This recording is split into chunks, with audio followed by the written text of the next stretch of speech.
بسم الله الرحمن الرحيم الحمد لله رب العالمين والصلاة والسلام على رسول الله وعلى آله وصحبه أجمعين رب اشرح لي صدري ويسر لي أمري واحلل عقدة من لساني يفقهوا قولي. Inshallah, today we'll continue our lesson about Surah Al-Qalam or Noon. In the first part of the surah, kind of a summary, we talk about, because this is one of the early surahs that was revealed to Rasulullah sallallahu alaihi wasallam, and the opposition already started taking effect against Rasulullah sallallahu alaihi wasallam, whether it was physical or verbal, psychological, whichever we can think of. And this is one of the reasons that I picked this idea of going through the Tafseer in the order of revelation, so we understand how the change come into effect also. So the kind of things that Rasulullah sallallahu alaihi wasallam himself went through when he brought the change, which is one of the, if you want to call the biggest changes in this world has seen, that Rasulullah sallallahu alaihi wasallam brought. And to be specific within that, we can see that when he migrated from Mecca to Medina, as many of the historians has referred Muslims and non-Muslims alike as one of the biggest events of the history of mankind. So it's important for us to understand what led to that biggest event of the history of the mankind, and especially in current time and days that we are living in, that we look at the situation of the Ummah, and regardless of what kind of ideas a person or group of people carry, nobody disagree that Ummah needs to change, revive. We have to get back on where we're supposed to be at. We have lost our status in the world that Allah subhanahu wa ta'ala has assigned to us. So it's important for us to understand how the change comes into existence, and hence to read the Quran in that order helps us a lot.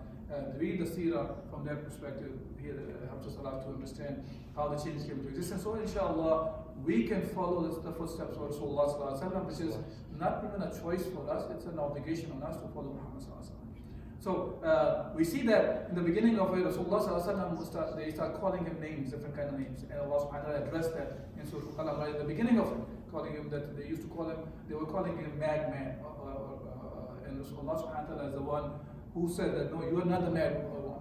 In reality, people will see who really are the mad people, because it's actually their madness, their craziness, that you call a person a sadiq or amin, and at the same time you call him a mad person. That makes no sense.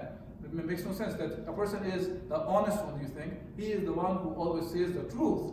And at the same time, when he brings a message from Allah subhanahu wa ta'ala, the creator of the heavens and the earth, then you start denying it. You become from the mukaddibin, the one who denied the message that was brought to them. So Allah subhanahu wa ta'ala defended Rasulullah sallallahu alaihi wasallam, and then Allah subhanahu wa ta'ala specifically told Rasulullah sallallahu alaihi wasallam that that do not follow the mukaddibin, the one who are deniers. Mukaddibin is different than kadhab. Yeah, the person who is a liar. Mukaddibin is the denier actually. He is the one when the message brought to him, he is the one who denied. So they denied the message of Islam, the message of Rasulullah brought. And Allah subhanahu wa ta'ala specifically told Rasulullah that do not compromise with them. They want you to compromise with them, but do not compromise these deniers of the faith. And then Allah subhanahu wa ta'ala in the first 16 verses talk about a personality who was a staunch enemy of Muhammad sallallahu alaihi wasallam and Islam in general. And Allah did not mention the name of the person, rather gave the characteristics of the person. And it's important that when the name is not given, sometimes if only the name is given, then you only think of it, oh, these are the attributes of that specific person or personality. But if the name is not given, but the characteristics are given, and that person already recognizes himself that it is about him. All the people around him know that we're talking about him. But when, as I mentioned the example of Jordan last week, right? So if I start talking about Jordan's stats and figures and the kind of things that he achieved, you would know. I don't have to mention the name of him, right? Of course, that's still a very specific thing. But the characteristics of a person or personality, that can exist in many different people. Yeah? So Allah subhanahu wa ta'ala did not talk about, for example, Walid ibn Mughira, right? As many of of the scholars referred that those ayat were revealed for him, but some of them also talk about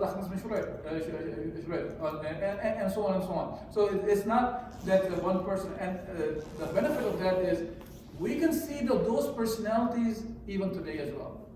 So that means that we have to treat those personalities the way Allah subhanahu wa ta'ala commanded Muhammad sallallahu alaihi wasallam and the Muslim ummah at large, right? Alright, then today we'll cover inshallah verse number 17 to 33, and that's specifically about a parable. A parable is mentioned about the people of garden of the Jannah. And Jannah, we'll talk about that. Jannah does not necessarily mean the paradise Jannah we're talking about. Jannah here means a garden. And in Arabic, Jannah, the word Jannah is used for garden as well. Specifically garden that has all sorts of fruits and the things that you can benefit from. Just not a garden, but more than that. So there's a story, a parable is mentioned, and that parable is compared to the people of the Mecca or the Quraysh. But again, the Quraysh is not mentioned here again. So now those similar kind of people or the group of people can exist today as well. So it's for us to recognize who those people are around us, and we will not be making the same mistakes that people in the past made. So now we'll continue on from inshallah verse number 17 to 33, and I'll just go by a couple of verses at a time, even though we'll be covering all 16, 17 verses inshallah. So Allah subhanahu wa ta'ala says, "A'udhu billahi minash shaitanir rajim. Inna balawnahum kama balawna ashabal jannah idh aqsamu la yasrimunha musbihin." Here Allah subhanahu wa ta'ala is saying, verily we have tried them as we tried the people of the garden.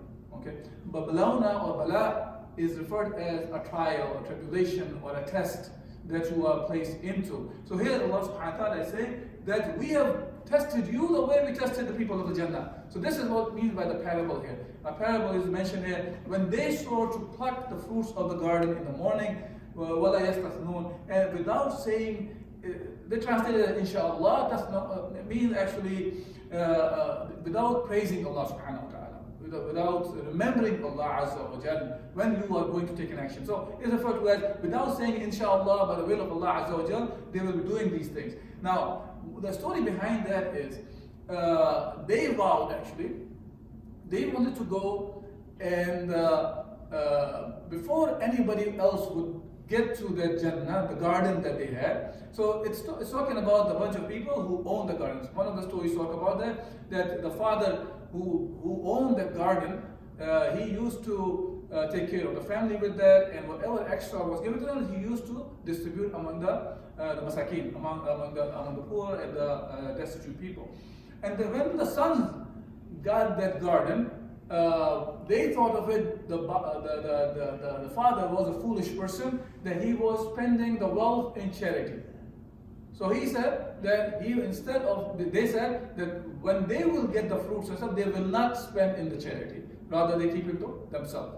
So this is what they started thinking of, that they will go, and as Mufassirin talk about, when it talks about وَلَا يَسْتَثْنُونَ, they say that it means saying inshallah, meaning the vow they made. Therefore Allah, because they did not take the name of Allah subhanahu wa ta'ala, they did not remember Allah subhanahu wa ta'ala, they did not say by the will of Allah Azza wa Jalla they will take an action, Allah subhanahu wa ta'ala broke their vow. So meaning, when they went there to, before even they got there, Allah subhanahu wa ta'ala فَطَافَ عَلَيْهَا طَائِفٌ مِنْ رَبِّكَ وَهُمْ نَائِمُونَ, that then they passed by on the garden something fire. Ta'if actually is from, we know, all of us, we know the term tawaf. When we say tawaf is the word used for circumambulation of the Kaaba.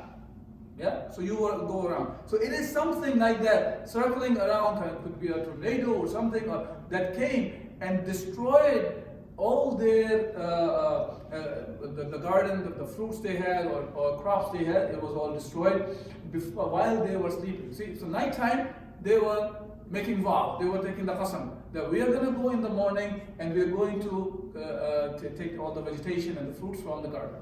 And then Allah subhanahu wa ta'ala said, and so the garden became black by the morning.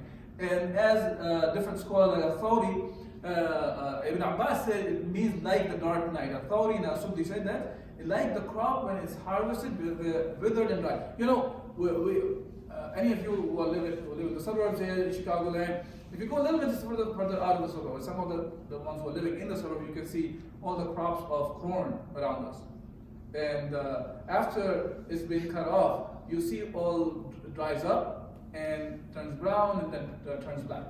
Yeah. So this is what I'm talking about. So their gardens that were supposed to be filled with all the resources or the food stuff they could have gotten from, when Allah subhanahu wa ta'ala sent a punishment for them in a way that everything was destroyed and it became kasarim. So like sarim means something which is harvested and it's withered away and dried up. So all those things that they had were taken away from them. Allah subhanahu wa ta'ala, and then they called out in the morning. Why in the morning? Early in the morning, they wanted to go to the garden. So saying, go to your till in the morning if you will pluck the fruit. So they wanted to go early in the morning, and the purpose was, they were saying, he says, so they departed conversing in secret low voices. So no masakin will enter, and they will ask for something they will have to. Now, subhanAllah, see, the thing is this, we kind of right now we go into the mode of thinking of just the garden when we are reading this source. But in reality, garden can be used for any of the resources, right? And now, today's time, we can see that, like this here, we're talking about the people of Quraysh. Allah is testing them as the people of Jannah, people of garden. Now, we can find today's time as well, the people who have power, the people who have authority, the one who unfortunately in the world today are causing all sorts of corruption. And they look at the resources of the world the same way the people of Jannah were looking at. We'll go in the morning, nobody will be there, and they're talking in secretly to each other. We are going to go and take all the resources, and no masakin, nobody would know, I will take it away, and we don't have to give anything to them. And today we can see whether it's the issue of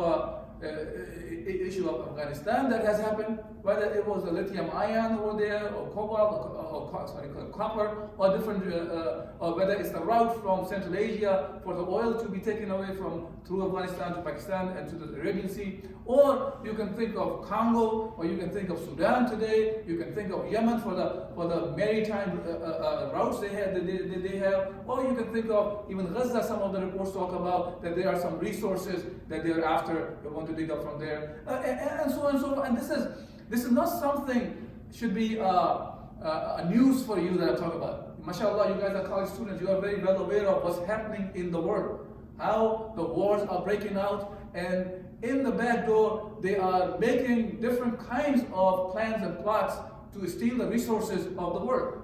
That this whole concept of colonialization in the world, we can see that the main purpose was to steal the resources.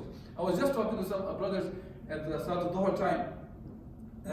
Something came up about talking about India. So if you think of the Indian subcontinent today, in general, the picture that comes to the mind is, oh, these are poor people, they have nothing there. But if you go back just not too far away in history, right before the Britain colonized that land, Indian subcontinent used to be the richest part of the world. It had 27% of the GDP of the world. Just the Indian subcontinent, 27%. And then after the colonization and Britain left, they left with India with 2% of the GDP of the world. As one of the numbers talk about, $40 trillion were stolen from Indian subcontinent and taken to UK. So these kind of, and this is not something new for us. We are aware of these things, how the colonialization works, whether it's Britain, France, or Italy, or whatsoever, and nowadays the imperialism of the United States. So we can see that for the resources, behind the doors, in secrecy, in privacy, different kinds of plots and plans are done. And then in public, there's something else is shown. As in the case of Iraq war, we are aware of, this is in our lifetime we have seen, maybe not yours, mine at least for sure, that the war was done for what we call the weapons of mass destruction. Millions of people were displaced, and about a million people were killed. And then later on, okay, there were no WMDs. So, and then of course, if you go into details of that, then you realize what is the significance of Iraq. It is an oil-producing country, and then you see the differences between the different colonial powers who are fighting with each other, who's the one who's going to get the bigger share.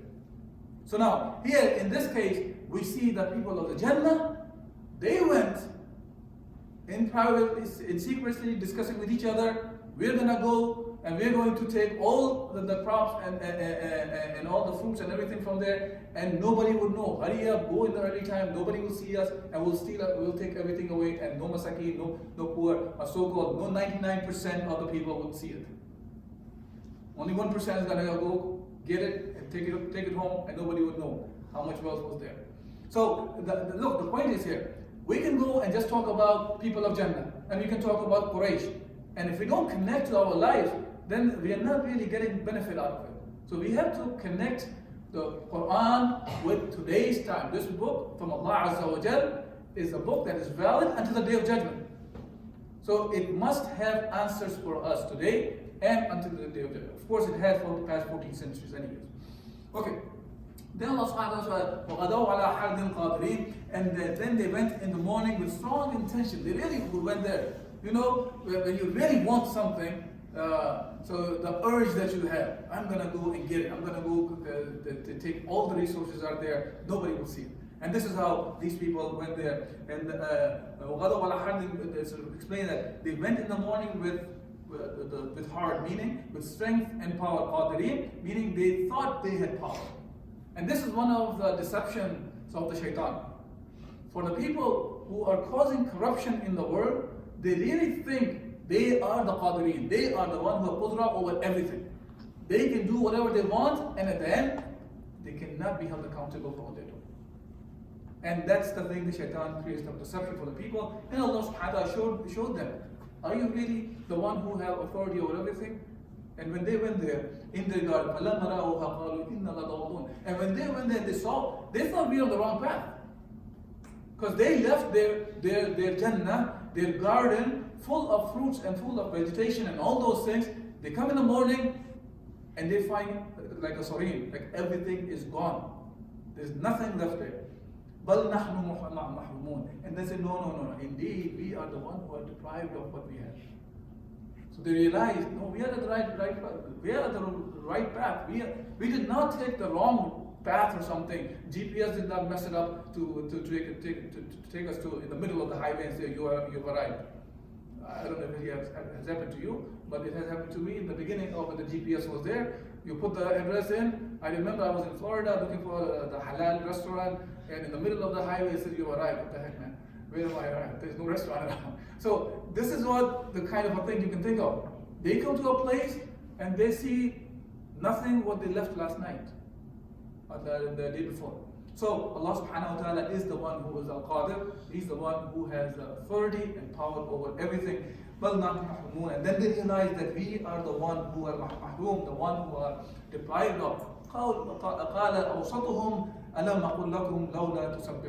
The awsatuhum, in Arabic, this is a word, a lot of time people misuse it. Okay? Like ummatun wasat. Wasat doesn't have a meaning of, can have meaning of middle also, but here awsatuhum is used for the best. It's for the best. Yeah? So when Allah subhanahu wa ta'ala says kuntum khayra ummatin, وَكَذَلِكَ جَعَلْنَاكُمْ أُمَّةً وَسَطًا لِتَكُونُوا شُهَدَاءَ عَلَى النَّاسِ. So here Allah subhanahu wa ta'ala referred to the ummah wasata. Is not saying, oh, you are mediocre or middle ummah. You're the best ummah, the just ummah, the one who provides the justice. Here again, قَالَ أَوْسَطُهُمْ, among them the best, the one who was the just, as Ibn Abbas, Mujahid, Sa'id bin Jubair, Ikramah, Muhammad bin Ka'b, and all of them said, this means the most just of them, the best of them. He's the one who said, what did he say? Did I say to you to remember Allah Azza wa Jalla, to praise Allah subhanahu wa ta'ala, to say inshaAllah, when you are going with the intent of corruption, going with the intent of depriving the others from what they deserve to have. Because let's remember that Sometimes people think of it, even something that we are given by Allah subhanahu wa ta'ala does not mean that it is all is mine now. Yeah? Allah has given you authority over something. Even from the wealth perspective, even in the month of Ramadan especially, a lot of us, they look for, okay, we have to give the zakat from our wealth. Because we understand that specific amount of the zakat does not actually belong to us. It is the haqq that Allah has decided for the 8 categories which are mentioned in the Quran. Okay? So it cannot be given to anybody else but those 8 categories. So the zakat cannot be just side issue, cannot be used for building the masajid, building the hospitals, building the schools, or giving the fee or the salaries of the people, and this, except the amalin zakat, of course. Amalin zakat is a different thing, which is the one who are working for collecting the zakat. That's a complete one category which is mentioned in the 8. But it cannot be used for building masajid and the madrasah and these kind of things. This is for 8 specific categories. Side issue. So the zakat, which means that within the wealth that we have, which are given the control by Allah subhanahu wa ta'ala, there is a share of the people Allah has given to us, decided. That has to be taken out. Even if somebody is a caretaker or the guardian of the family, then there are other people who are so-called, it's not dependencies, I hate this word, actually, they are the one he's caretaker of. And hence, there is a share Allah has decided in your wealth that has to go to them as well. So when talking about Ashab al-Jannah, they were trying to steal the share of the people. That's what the issue was. And here also, so that's why he said, because you did not tusabbihun, you did not remember Allah Azza wa Jalla, you did not praise Allah subhanahu wa ta'ala. When you say praising Allah or remembering Allah subhanahu wa ta'ala, of course it is connected to something what? So our actions are according to Allah subhanahu wa ta'ala wants from us as well. You cannot be just praising Allah and doing everything against Allah subhanahu wa ta'ala's command. Praising Allah subhanahu wa ta'ala is more of a thankfulness from our end. We're thanking Allah subhanahu wa ta'ala, we're praising because this is what He deserves. So the best among them, He reminded them that you should have remembered Allah. You should have said, inshaAllah, and Allah subhanahu wa ta'ala would have helped you. Then, قَالُوا سُبْحَانَ رَبِّنَا إِنَّا كُنَّا ظَالِمِينَ. Now they realize. See, the thing is, when the punishment has occurred to you, the time has passed. That's not the time to say that, okay, now I'm okay. Now, over here, now they say, glory to our Lord, verily we have been the dhalimun. And some of them, they started doing the malama to each other, that they started blaming each other. And Allah subhanahu wa ta'ala, Ya baylana inna kunna ta'qeen. And they say, woe to us, really we were ta'qoon. We were the one who did the tawa, the one who did the rebelliousness against Allah subhanahu wa ta'ala. Now, then Allah subhanahu wa ta'ala, عَسَى رَبُّنَا أَن يُبْدِلَنَا خَيْرًا مِنْهَا إِنَّا إِلَىٰ رَبِّنَا رَاغِبُونَ. We hope that our Lord will give us in exchange a better garden than this. Truly we turn to our Lord, wishing for good that He may forgive us our sins and reward us in hereafter. Now this is one of the things about the people in general who are creating the corruption in the world. When they create all sorts of corruptions, and if they do not, let's say, they are not the one who get punished in this world, and they get by with whatever they have done, or at least the time they are in, they think they can get by with whatever they're doing. Then they hope, because they think they are on the right path. This is why we are not being punished and all those good things are happening. Hence, not only in this world, we should be getting a better thing in the hereafter as well, because we deserve it. See, people think of it, the moment they have some sort of power, some sort of authority, some sort of wealth, some sort of the good health and all those things, they think this is because of themselves. They are good at it, hence they are like it. And this is why, because we are good, powerful people, then we have a bigger share in the hereafter as well. Not only in this dunya. They tend to forget that this is all these things, whatsoever we're talking about, it is a ni'mah from Allah subhanahu wa ta'ala. Allah subhanahu wa ta'ala is the one who gave these things. This is why you find, for example, what's happening in Gaza today, the one who are the oppressors from the people in the Gaza, you see that the arrogant kind of statements they come out with. And they say things Again, about brothers and sisters over there, they refer to them as they are like animals, or and they have no remorse of the kind of atrocities they have placed on women, children, elderly, and men alike. Sometimes I hear this all the time. Oh, in the Gaza, women and children have been massacred and genocide. You don't think that men got killed as well over there? Just because they are men doesn't mean that they deserve to be killed? It's ridiculous. I mean, all those people, they are innocent civilians, they have been massacred and killed just because they say La ilaha illallah. And so this idea of that getting away with the corruption the people are doing in this dunya, or they feel like they will get away, that makes them more arrogant, and they think that they can do worse than that, then they can get away, and they will be more rewarded on the day of judgment. There Allah subhanahu wa ta'ala talks about like كَذَلِكَ الْعَذَابِ. No. That they think that just now we have realized that our mistakes, whatever we have done, then Allah subhanahu wa ta'ala, such is the punishment for whoever opposes the command of Allah subhanahu wa ta'ala. وَالْعَذَابُ الْآخِرَةِ أَكْبَرُ. And the adab, or the punishment in the day of judgment, is bigger than that. لَوْ كَانُوا يَعْلَمُونَ. Only if they know, they comprehend. So the messengers were sent towards the people to remind them, to show them that what is the right path, and if you follow the right path, what is the reward that you will get in this dunya and the akhirah, and if you don't follow the commands that Allah subhanahu wa ta'ala has given you, then what are the kind of rewards that you are going to get in this dunya and in the akhirah. Okay? So inshallah we'll stop here, and if there is any questions or comments about these 16, 17 verses I did, I'll try to answer inshallah.